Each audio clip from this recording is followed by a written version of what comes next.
Welcome to the Feminine Principle podcast, heart-centered conversation for soul-centered women who are on a path of self-discovery. I'm your host, Nicola Lucy, shamanic practitioner, shadow and soul integration coach, and the creatrix behind the Feminine Principle, supporting women to redefine the relationship they have with themselves, others, and Mother Earth through the magic hidden in their unconscious. For more information, please visit thefeminineprinciple.com. Good afternoon, ladies. Well, here we are. It's Thursday, the 23rd of January, and we're in the dark moon. So this is a really good time to see what patterns have been coming to the surface and how far you've actually managed to unravel them and reweave them on the other side.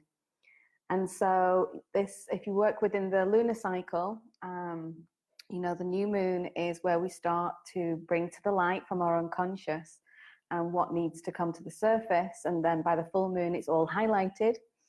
And then we come to the dark moon. By that time, we can all have an idea of exactly what stuff we've been working on an inner level.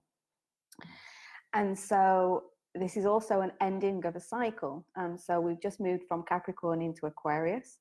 And this has really been an interesting one because I've been looking at it because Capricorn is always, in January has always been a really tricky month for me. Everything that's kind of happened in my life, the biggest shifts that have happened have always happened in January. And it's always happened during the Capricorn season because I'm an Aquarian. So I'm closing a cycle within a cycle. And this is a really good way to work with our dates and everything rather than going by the calendar year.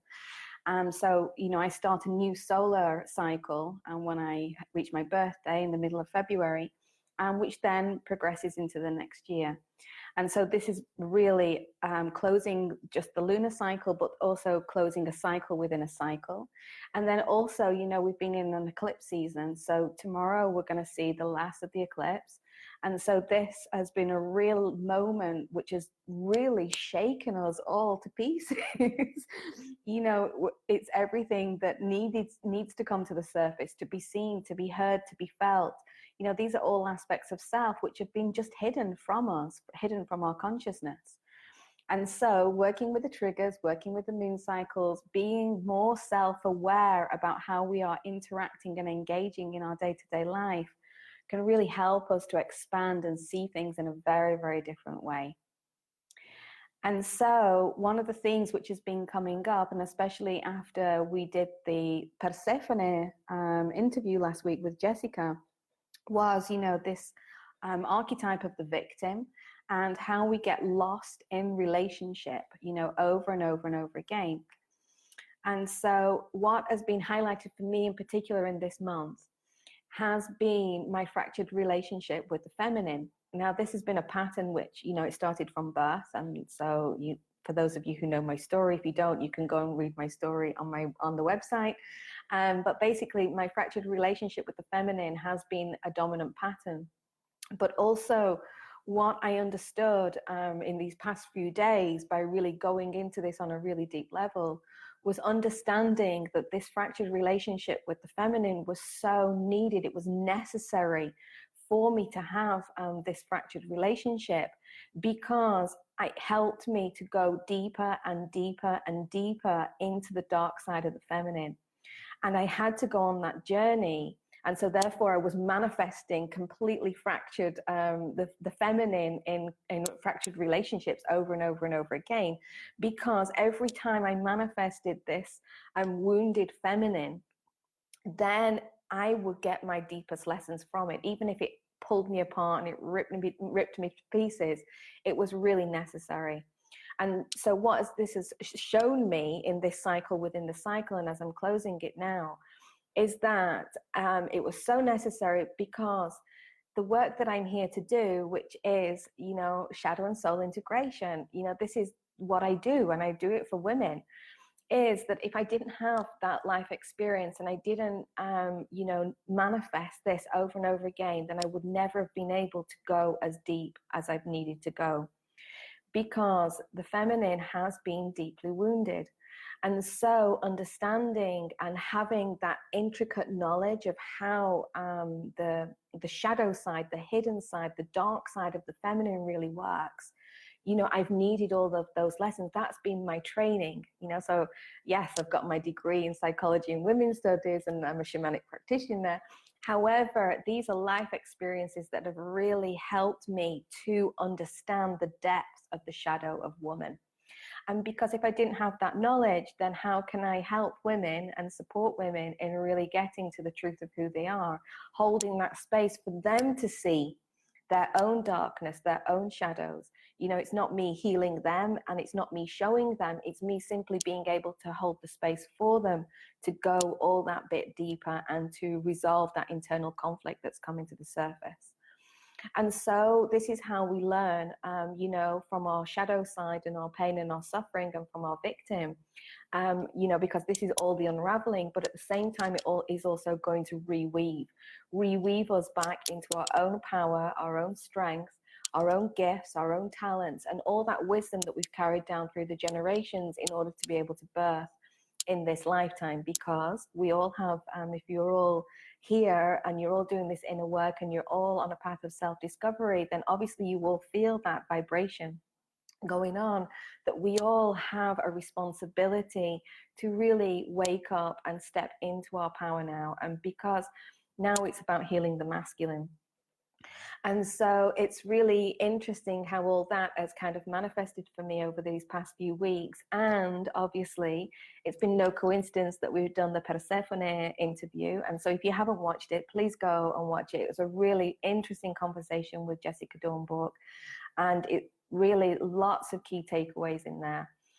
Which can help us to mirror, to see how our victim is activated, and also to see how we lose ourselves in our relationships, because our relationships are always there to give us the deeper lessons that we need, but we just get triggered all the time. So, we end up in the psychodrama and we end up suffering more, and, sometimes we end up having a psychotic breakdown or whatever it is, but we get lost in the relationship. We lose the relationship we have with ourselves.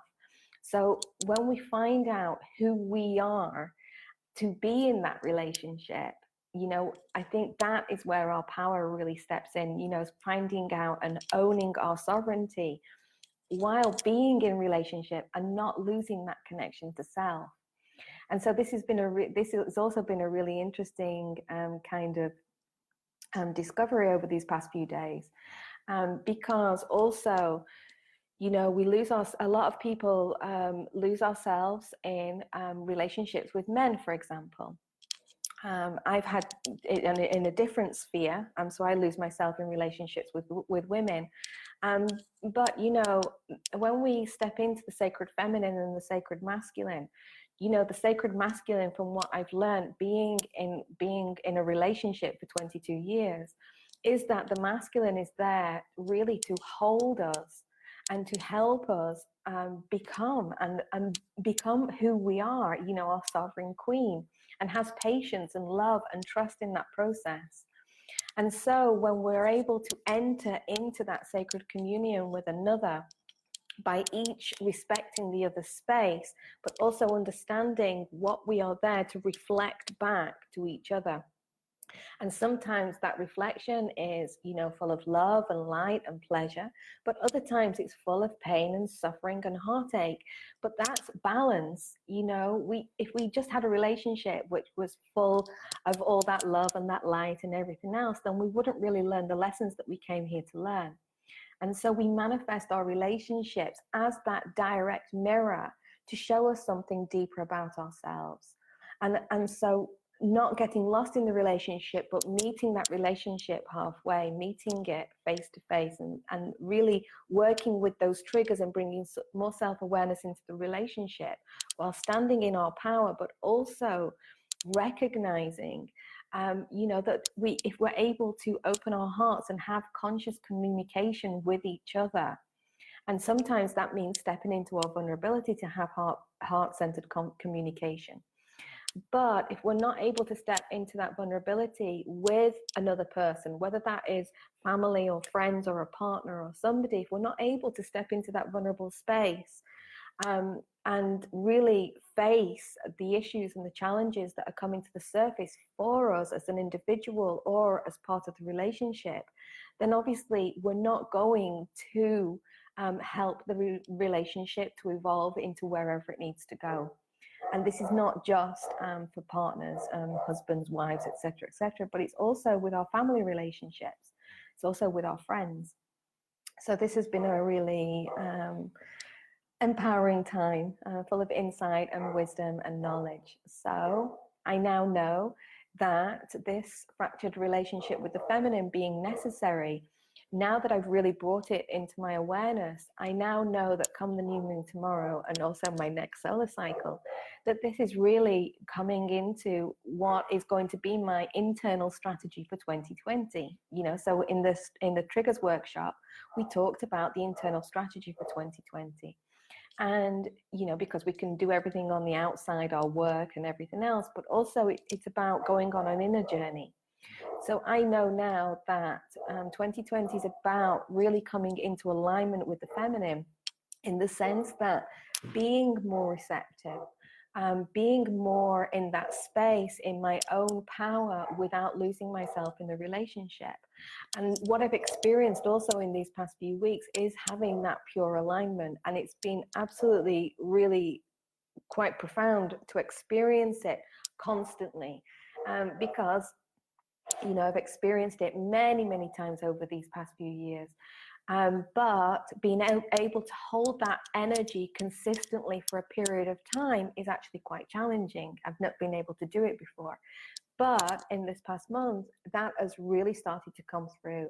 And what I experienced was that those two halves, so being in alignment, being in that powerful place, being centered, being rooted in the body, but then stepping back out of it. So, one of the two emotions that I've been working with for the past 2 years intensely has been depression and anxiety.